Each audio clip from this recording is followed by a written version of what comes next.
Avoir raison avec Durkheim, premier épisode, un juif républicain en compagnie de Pierre Birnbaum, professeur de sociologie à Paris 1.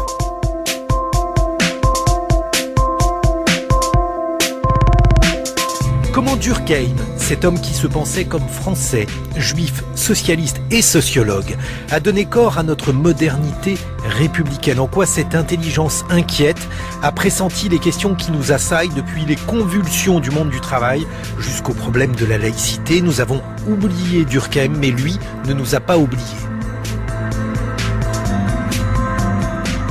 Bonjour Pierre Birnbaum. Bonjour. Vous êtes professeur émérite à Paris 1, vous allez nous présenter Émile Durkheim. Émile Durkheim qui est né en 1858 à Épinal dans les Vosges, dans un contexte bien particulier. Expliquez-nous lequel. Donc nous sommes dans les Vosges, dans un lieu où les Juifs résident depuis longtemps, entre les Vosges, la Lorraine, l'Alsace. À Épinal, il y a 3 synagogues, et le père de Durkheim se prénomme Moïse, son grand-père se prénomme Israël David Durkheim, et d'une génération à l'autre, dans la tradition juive, on conserve les prénoms en sautant une génération le plus souvent. Donc Durkheim bénéficie de 2 prénoms, David, Émile, et puis il va en changer, il va inverser l'ordre un peu plus tard, pour des raisons qui ne sont pas tout à fait claires, mais enfin, il va être connu sous le nom de Émile Durkheim, alors qu'il se prénomme David Émile Durkheim, à partir au fond en reprenant le prénom de son grand-père. Il est né dans un milieu juif très traditionnel, puisqu'il a toute 7 générations, je crois, de rabbins qui le précèdent, du côté de son père. Il y a des rabbins du côté de la famille de sa mère aussi. Donc un milieu très fermé, orthodoxe, et très bizarrement, on se demande comment de ce milieu va surgir le pape du positivisme, celui qui va créer la sociologie la plus objective, la plus éloignée des prénotions, comme ils les appelaient, des religions, des valeurs, des coutumes.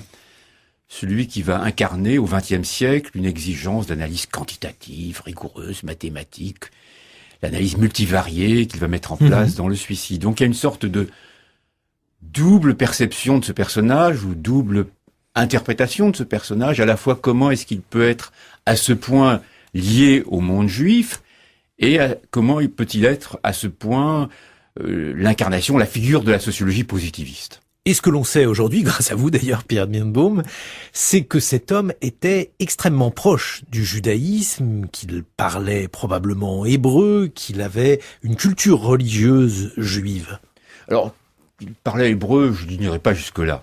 Mais enfin, il n'y a aucun doute qu'il avait une culture juive réelle, et si vous me permettez une incise, ce qui est étrange, c'est à quel point l'historiographie a dénié cela. C'est-à-dire que si vous regardez la plupart des ouvrages sur Durkheim, y compris la grande biographie classique de Stephen Lux, un énorme volume, il n'y a pratiquement pas un mot sur son lien au judaïsme. La sociologie française ou américaine a eu souvent tendance à repousser cette dimension de sa vie qui est importante pour comprendre justement comment est-ce qu'un bonhomme comme ça a pu vouloir se présenter, devenir le pape de la sociologie quantitative, alors qu'on a vu en lui le Moïse de cette sociologie quantitative. En tout cas, une partie de l'extrême droite a voulu ne retenir que cette dimension. Alors, comment interpréter cette aporie ou cette contradiction? En tout cas, comme vous le remarquez il y a un instant, la lecture de ces livres révèle une connaissance assez étonnante de la culture juive et des rituels et des traditions, et même, d'une certaine manière, du judaïsme lui-même. Si l'on regarde de la division du travail social, son premier grand livre, sa thèse, les références au Pentateuque, mais sont légion. Je ne sais pas si ce sont des centaines, mais ce sont plus de dizaines, beaucoup plus, des références extrêmement précises. Si l'on prend, évidemment, son grand livre, Le Suicide, le monde juif et la question des Juifs et de leur rapport au suicide est l'un des points centraux de sa démonstration. Expliquez-nous pourquoi. C'est un thème tout à fait intéressant puisque, comme vous le savez, Durkheim essaie de construire un lien une corrélation compliquée, complexe, entre le taux de suicide et puis tout un ensemble de variables, que ce soit l'éducation, l'urbanisation, la religion, le climat, tout un ensemble de variables. Et il montre au fond que plus on est instruit, plus on habite dans une ville, davantage on se suicide. Donc c'est une analyse multivariée, complexe, avec de nombreuses variables. Et d'un seul coup, il se rend compte qu'il y a une contradiction, puisque les Juifs sont ceux qui se suicident le moins, et sont ceux qui sont le plus urbanisés, qui vivent le plus dans des villes, et sont ceux qui ont un taux, disons, d'éducation, de fréquentation d'université pratiquement le plus élevé. Donc il y a là quelque chose qui ne va pas. Et son explication est très simple, et là on voit à quel point, au fond, il parle non pas de lui-même, mais de son passé, de son insertion dans ce qu'il a appelé le communisme familial, une très belle expression. Il montre dans le suicide, donc, que les Juifs sont insérés dans des groupes et que cette insertion dans des groupes renvoie à la haine qui les menace, à l'hostilité constante à laquelle ils font face, et comment l'éducation, loin de diminuer leur résistance, au contraire, sert à faciliter leur résistance à la haine, justement. Loin de mettre en place, loin de les inciter à se suicider, selon la règle générale des corrélations, l'analyse multivariée, l'éducation ici est quelque chose qui leur permet de mieux se défendre contre la haine. Ce terme de haine revient très souvent. Alors justement, il revient très souvent parce que c'est le contexte de l'antisémitisme avec l'affaire Dreyfus en toile de fond. Pierre Birnbaum, comment Durkheim va-t-il s'y prendre avec l'antisémitisme? Quelles vont être les conséquences de cette haine sur lui et sur son œuvre? Là encore, permettez-moi de souligner à quel point l'historiographie a longtemps fait silence sur cette dimension. Or, elle est essentielle, puisque Durkheim enseigne à Bordeaux, qu'à Bordeaux, il fait face à des menées antisémites, qu'il prend la défense du doyen Stapfer, qui dénonce les injustices à l'encontre du capitaine Dreyfus, que le grand journal Le Nouvelliste s'en prend à lui en le traitant quasiment d'agent de l'étranger, et que l'extrême droite va se lever, va employer contre Durkheim des formules les plus épouvantables. On va voir en lui précisément un agent de l'étranger, quelqu'un qui n'est pas fidèle à sa fonction à sa dimension de fonctionnaire, à la République. On voit en lui quasiment un traître, et lui-même va se percevoir comme je le cite, un exilé de l'intérieur. C'est-à-dire qu'à Bordeaux, la violence est telle, puisqu'il a pris une position favorable à Dreyfus et défavorable à l'injustice qui le frappe, il se trouve au fond tellement isolé qu'il envoie une lettre à Mauss et il dit « Je me sens comme un exilé de l'intérieur », ce qui est fort pour quelqu'un qui devient le prototype de la République, le prototype de la France républicaine. Et il se voit lui-même comme juif donc et comme enseignant pro-Dreyfusard, appréhendé comme un exilé de l'intérieur. Il prend quasiment l'initiative de la création de la Ligue des droits de l'homme. Il envoie des lettres à Hubert, à Bouglé, à Duclos. Il faut se battre, il faut se mobiliser, il emploie cette expression, se battre, pour quelqu'un qui est très austère, très dans son cabinet, ouvert de livres, le positivisme, la science. Et d'un seul coup, on a une autre figure, quelqu'un qui est prêt à prendre des coups, à aller dans la rue, à prendre position dans la rue et à se battre en faveur du capitaine Dreyfus. C'est d'autant plus étrange qu'on ait peu parlé de sa lutte contre l'antisémitisme qu'il a produit un texte sur l'antisémitisme, Pierre Alors, Birnbaum. Il en a produit plusieurs, il y a des écrits un peu dispersés, et en effet, je pense que vous faites allusion à l'interview qui porte justement sur l'antisémitisme, et dont l'explicitation est ambiguë, puisqu'il dit au fond que l'antisémitisme va disparaître au fur et à mesure de la fin de l'anomie, la fin du désordre social, la fin du vide social. Et donc on a vu en lui une sorte de pape de l'assimilation. Plus l'intégration se ferait, moins l'anomie serait en place, davantage, au fond, l'antisémitisme disparaîtrait, d'autant plus qu'il dit à un moment donc, que l'antisémitisme est superficiel en France, alors qu'il est consubstantiel en Allemagne ou en Russie. Il ne voit pas, et on peut lui reprocher, mais enfin bon, peu importe, il ne voit pas à quel point, au fond, il existe en France une tradition antisémite qui est liée à la Révolution française et qui traverse tout le XIXe siècle à travers un courant contre-révolutionnaire nourri par un catholicisme intransigeant. Et ça n'est pas simplement l'Allemagne ou la Russie qui sont responsables, mais c'est au cœur même de la République que s'est levé un courant contre-révolutionnaire qui se nourrit d'antisémitisme pour dénoncer précisément et la Révolution française et la République laïque qui se reprend au catholicisme. Durkheim ne le voit pas, on peut soit le lui reprocher, soit comprendre qu'en effet, il n'est pas voulu dénoncer ce type de réaction à la République elle-même. Est-il possible de faire de la manière dont Durkheim va penser la sociologie, est-il possible de faire de la sociologie, en tout cas de sa sociologie, une pensée en partie inspirée par des textes juifs, par ce que l'on pourrait considérer comme étant là une culture religieuse juive? N'allons pas jusque-là. Ça reste parcellaire, ça reste épisodique, mais je dirais que c'est un peu à l'arrière-plan. Il faut pas aller trop loin, évidemment, ça serait absurde. Je pense par exemple à son analyse de la religion, dans par exemple les formes élémentaires de la vie religieuse, à ces communautés effervescentes. Tout à fait. On a là des analogies. Et pour aller dans votre sens, à la fin des formes élémentaires de la vie religieuse, il y a un petit paragraphe qui, là encore, n'a pas vraiment retenu l'attention de mes collègues et qui est stupéfiant. Il montre que la religion a effectivement, comme vous le dites, une fonction de cristallisation presque de la conscience collective, de la société dans laquelle elle se reconnaît. Et puis, il instaure une comparaison entre, explicitement, les Juifs qui sortent de l'exil, qui franchissent la mer Rouge, ou les Juifs qui reçoivent l'Ancien Testament. Donc, et la fête et la communion qui rassemble les citoyens en France, de la République, la tradition révolutionnaire. Donc il instaure un parallélisme, une analogie dans ce texte. C'est quand même probablement son plus grand texte, les formes élémentaires de la vie religieuse, et le texte probablement le plus commenté aussi.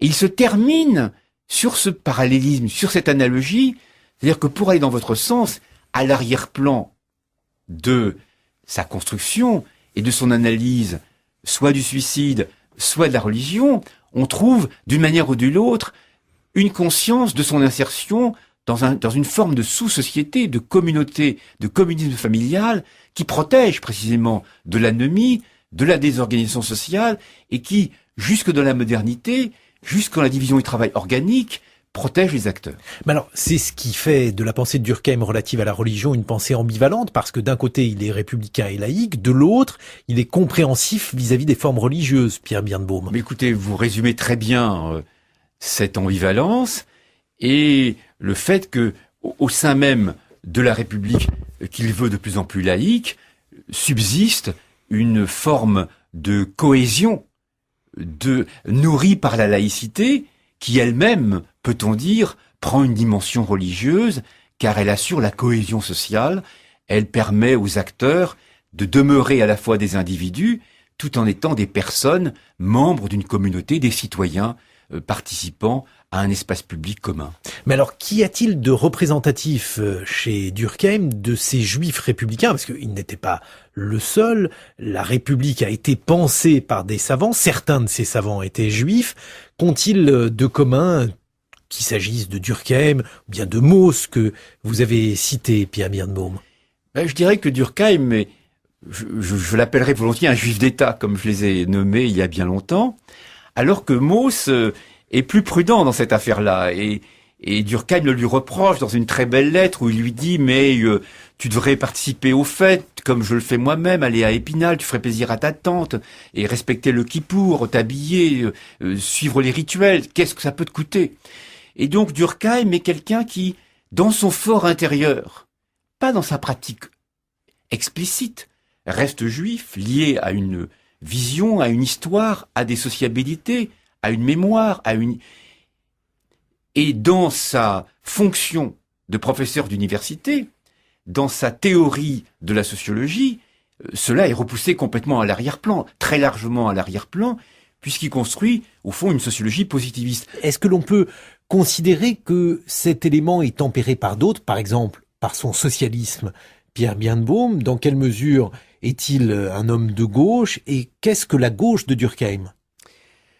Je répondrai que, à la naissance de l'Humanité, du journal donc l'Humanité de Jean Jaurès, parmi les fondateurs, on trouve non seulement Marcel Mauss, mais Durkheim, mais Lévi Brühl, mais d'autres hauts fonctionnaires républicains et en même temps qui se trouvent être juifs et qui participent à la fondation même de l'humanité, du journal de Jean Jaurès, c'est-à-dire qu'il y a un lien entre un socialisme républicain, humaniste, fondé et respectueux de la Révolution française et de la République, et Jean Jaurès, c'est-à-dire ce lien va se perpétuer avec Léon Blum, dont Jaurès va devenir l'ami intime, et au fond, depuis la naissance du journal de l'Humanité jusqu'au Front populaire, on a cette espèce de constance, ce lien entre un socialisme républicain, un socialisme qui va refuser le bolchevisme, un socialisme réformiste, respectueux des droits de l'homme, du suffrage universel, de la tradition révolutionnaire, et un certain nombre de juifs qui, eux aussi, entendent défendre la République, mais une République respectueuse justement de l'égalité, de la justice, et donc qui se reconnaissent dans ce socialisme jaurétien. Donc c'est un socialisme non marxiste. C'est un socialisme non marxiste, absolument, encore que Marcel Mauss ait à un certain moment certaines tendances dans ce sens, mais c'est un socialisme non marxiste dans la mesure précisément où le marxisme remet en question le lien de la solidarité entre l'ensemble des citoyens et s'embarque dans une lutte de classe qui rompt la solidarité interne à la société en opposant des acteurs en termes de classe sociale seulement et en ne voyant pas que les acteurs, quelle que soit leur divergence sociale, n'en ont pas moins des liens de solidarité. Mais alors, justement, est-ce que l'on peut relier ça au fait que la sociologie naissante, alors Durkheim est le fondateur de la sociologie institutionnelle en France, mais il y a aussi des sociologues à l'étranger, je pense au premier d'entre eux, Marx, qui pense la question juive et qui la pense dans des termes qui pourraient très bien apporter de l'eau au moulin directement des antisémites, à Werner Sombart, qui est l'autre fondateur de la sociologie en Allemagne et qui, lui aussi, dans la contribution juive au capitalisme, va prêter main forte aux théories antisémites. Est-ce que Durkheim connaît ces textes? Est-ce qu'il en parle, Pierre Birnbaum? Il connaît les textes de Marx. Il ne connaît pas les textes de Marx sur la question juive. En tout cas, il ne les cite jamais. Mais pour répondre à votre question, la grande différence entre Marx ou Sombart et Durkheim, comme je l'avais montré dans un livre Géographie de l'espoir, c'est que d'un côté nous sommes en Allemagne, de l'autre nous sommes en France. C'est une tautologie, c'est une remarque extrêmement simpliste, mais qui a des conséquences. C'est-à-dire qu'en Allemagne, les Juifs se trouvent confrontés à une société qui reste totalement chrétienne et qui les exclut totalement de la société. Et pour entrer dans la société, ils doivent se convertir, ce qui est le cas de Marx. Et Marx va développer quasiment une haine de soi. Et pour lui, au fond, la société, pour devenir véritablement libre, va devoir se débarrasser de toutes les religions. Et les Juifs vont devoir abandonner toute forme d'identité. Pour Durkheim, pas du tout. Durkheim est en France, dans une république qui permet aux Juifs d'entrer dans l'État tout en restant fidèles à leurs valeurs. Et Durkheim n'a pas du tout la haine de soi. Il y a quand même une Selbsthasse chez Marx ou chez Sombart, qui imagine la réconciliation de la société par la disparition des Juifs. Au fond, chez Durkheim, c'est un peu l'inverse. En tout cas, on peut concilier les deux. Il n'y a aucune raison que les identités, que les mémoires, que les histoires disparaissent dans une société qui serait devenue réconciliée, fraternelle et en même temps socialiste. Il est français, il est très patriote. Il est non seulement patriote, mais il défend la France. Il défend la France à un moment le plus dramatique, qui est la guerre de 14-18. Il va perdre son fils André sur le champ de bataille. Un grand nombre de ses élèves de l'école normale supérieure vont disparaître sur le champ de bataille. Et il écrit quasiment des brochures de propagande. Pendant la guerre de 14-18, il écrit plusieurs brochures pour défendre la France contre l'ennemi teuton. Il prend un vocabulaire assez revanchard. Quand on regarde ses textes aujourd'hui, on voit quelqu'un qui s'engage très très violemment. Et en même temps, on retrouve la question juive, puisqu'en pleine guerre 14-18, il s'engage aux côtés des Juifs russes qui se battent dans l'armée française et qui sont persécutés par la Légion. Il défend ces Juifs russes qui se battent avec la France, et avec une analyse sociologique quasiment quantitative la plus sophistiquée, il montre comment les Juifs russes qui se battent sous l'uniforme français meurent autant que les autres, qu'ils sont patriotes, et il s'élève contre le fait que certains d'entre eux sont fusillés alors qu'ils ont protesté contre les persécutions antisémites qu'ils subissent dans le cadre de la Légion étrangère. Et on voit au fond comment Durkheim, là encore, en plein patriotisme, il n'y a pas plus patriote que lui pendant la guerre de 14-18, néanmoins maintient cette fidélité et défend les Juifs qui vont effectivement mourir en grand nombre, un très grand nombre de Juifs autour de lui, et comme Hertz et bien d'autres, vont mourir sur le champ de bataille pour la défense de la patrie.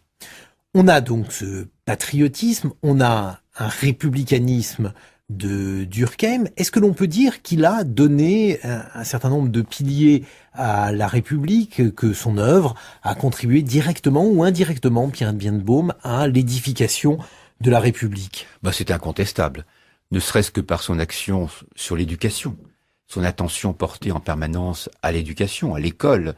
Dubé vous en parlerait mieux que moi, mais il y a toute la sociologie de l'éducation est liée à l'apprentissage par la scolarité et par l'école. D'autres variables. Il a consacré un texte à l'éducation. Mais je dirais aussi son attention à la notion de citoyenneté. Il est quelqu'un qui prolonge la tradition de la citoyenneté mise en œuvre par la Révolution française. Il se réclame sans cesse de l'exceptionnalisme de la Révolution française, et je dirais aussi de l'État. Il y a un grand nombre de textes sur l'État qui montrent que là encore, Durkheim est parfaitement conscient de l'exceptionnalisme de la société française basée sur l'État. L'État défend les citoyens, l'État doit être à l'abri des foules, l'État doit être à l'abri des foules irréfléchies, des foules irrationnelles. Durkheim est tout à fait hostile à Le Bon ou à Tarde, et là encore, on voit comment il entend construire une république qui s'abrite, qui s'éloigne de toutes les menées irrationnelles qui la menacent. Ici, il est peut-être nécessaire de faire un point de méthode, parce que la sociologie de Durkheim est fondée sur un certain nombre de bases, sur des méthodes. Alors, il y a une opposition classique en sociologie entre les individualistes et les holistes. Les holistes sont ceux qui considèrent que la société doit être prise comme un tout, qu'il y a en quelque sorte quelque chose qu'on appelle une entité, et que cette entité, elle est incarnée par la société. Et puis, il y en a d'autres qui considèrent au contraire que la société est un concept fictif et que ce qui importe, ce sont les individus. Durkheim n'est pas facile à classer, même si traditionnellement, on le classe parmi les holistes. Pierre Birnbaum. Vous avez parfaitement raison, mais on le classe parmi les holistes probablement à tort. C'est Nisbet le premier qui avait vu dans Durkheim un holiste, et de là, il en déduisait que Durkheim était au fond le fondateur d'une sociologie conservatrice. On peut renier cela, on peut s'opposer à cette vision, car en effet, en même temps, Durkheim est l'auteur de ce grand texte sur l'individualisme et les intellectuels, où il défend non pas une vision atomistique de la société, mais une vision où la société est un ensemble d'individus qui sont des personnes membres d'une communauté, membres d'un groupe qui les dépasse, bien sûr, mais qui est basé sur eux. Les individus restent des personnes, et la société doit être respectueuse de leurs valeurs, de leurs personnes. Ce texte sur l'individualisme et les intellectuels, écrit contre Brunetière, reste un... Brunetière, il faut rappeler qui il est. Alors lui, pour le coup, c'est quelqu'un qui a pris position contre Dreyfus. Alors il a pris position contre Dreyfus, mais il n'est pas antisémite, comme l'a montré Antoine Compagnon. Il n'est pas antisémite, il est hostile... C'est un anti-moderne. Oui, mais enfin quand même, dans ce texte, et là je m'éloigne un peu de Compagnon, dans ce texte, il y a des formules proches de l'antisémitisme, lorsqu'il accuse les Juifs ou les protestants d'occuper trop de place dans la République. Mais au fond, Brunetière dénonce les attaques aux anti-Dreyfusards et prêche se réclame de l'individualisme. Durkheim lui répond, ça n'est pas l'individualisme qu'il faut défendre, c'est l'individu, la personne, membre d'une société, membre d'un ensemble, et conservant ses propres valeurs dans cet ensemble. Donc il est à la fois holiste, effectivement, c'est aussi l'auteur de la conscience collective, c'est quelqu'un qui réfléchit sur les phénomènes de socialisation, de conscience collective, de morale collective. Donc, il met l'accent sur le poids du groupe, le poids de la religion, mais néanmoins, il essaie de tenir les deux. C'est-à-dire, au fond, il essaie aussi de mettre l'accent sur l'importance de la personne humaine, de ses valeurs qui doivent être respectées par le groupe. Et Et je dirais que sa défense du capitaine Dreyfus est une défense de l'individu Dreyfus dans le cadre de la société française et de la République. Il a le droit à la justice, lui, l'acteur, d'autant plus que cette justice est favorable à la défense de la République. Et puis alors, toujours si on continue à considérer les choix méthodologiques d'Émile Durkheim, il y a une autre tradition en sociologie qui consiste à distinguer les pensées rationalistes des pensées irrationalistes. Les pensées irrationalistes, elles considèrent finalement que l'acteur n'est pas en dernière instance maître de son comportement. Quand vous parlez de conscience collective, Pierre Birnbaum, on voit que chez Durkheim, la notion de contrôle social, la notion donc d'appartenance à une société le classerait plutôt parmi les irrationalistes. Ah, pas du tout. Alors dites-nous pourquoi vous n'êtes pas d'accord avec ça. Pas du tout. Parce que, précisément, c'est un sociologue du positivisme, de la science, donc qui s'éloigne, qui refuse toute forme d'irrationalisme. Là où vous avez raison, là où il y a une difficulté, je dirais, c'est que Durkheim est un sociologue fonctionnaliste. Presque... Juste pour définir ce qu'est le fonctionnalisme, c'est-à-dire qu'il considère bien souvent que l'explication d'une chose se trouve dans son utilité ou dans son fonctionnement social. Dans son fonctionnement social, oui. Pas seulement social, dans la fonction qu'il exerce. Et Durkheim n'est pas un sociologue de l'action, même si dans sa vie, comme on l'a dit il y a un instant, il était prêt à en découdre sur le terrain et donc à agir lui-même.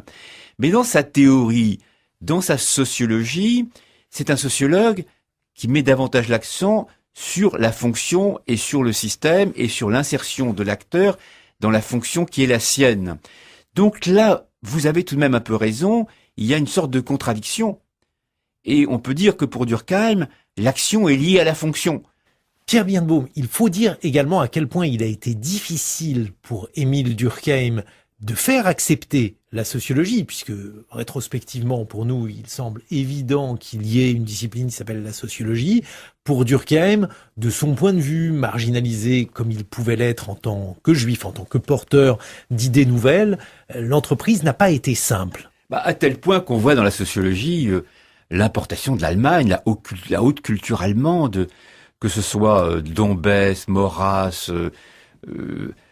bien d'autres dénoncent la sociologie comme étant le règne des métèques à la Sorbonne. On s'en prend au nez de Durkheim, on s'en prend à ces sociologues dont certains sont juifs, en effet, de Marcel Mauss à Lévi-Brühl, et puis plus tard de Lévi-Strauss à Raymond Aron.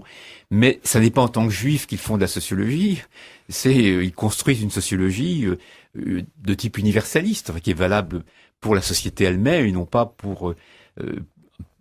qui n'est pas lié à leur propre valeur, à leur propre rituel ou leur propre mémoire. Il y a là un lien exact. Alain Touraine, par exemple, a montré lui aussi une fois comment on peut expliquer l'intérêt d'un certain nombre de juifs à l'égard de la sociologie, qui est une pensée sur la société, une pensée sur la solidarité des acteurs, une pensée sur l'explication du social, qui leur permet au fond d'entrer eux-mêmes dans cette société et de bénéficier de leur assimilation, de participer au fond à cette solidarité collective qui les lie aux autres citoyens.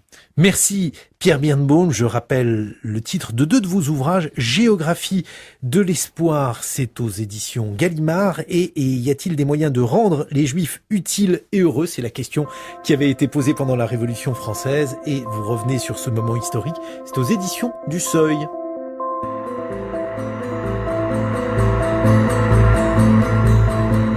C'était Avoir raison avec Émile Durkheim, une émission de Guillaume Erner, préparée par Marguerite Richelme et Elsa Benayem, prise de son Alain Joubert, réalisation Guillaume Baldi.